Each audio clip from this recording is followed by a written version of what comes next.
araw ng Sabado, March 15, 2025. Kaya, tibayan ninyo ang inyong loob, mga kasama. Nananalig ako sa Diyos na mangyayari ang lahat ayon sa sinabi niya sa akin. Gawa chapter 27 verse 25.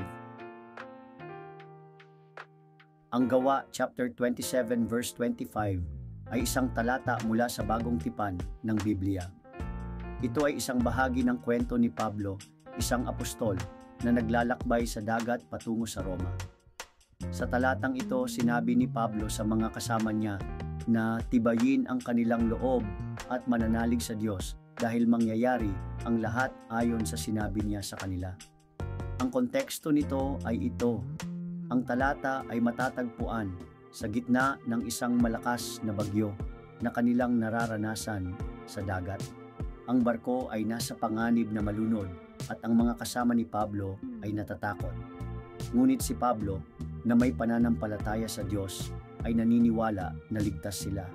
Ang mensahe ni Pablo ay isang mensahe ng pag-asa at pananampalataya. Sa gitna ng kahirapan, dapat tayong manalig sa Diyos at tibayan ang ating loob. Ang Diyos ay may plano para sa ating buhay at gagawin niya ang lahat upang magawa natin ang kanyang kalooban. Ang kahulugan na makikita dito ay ito.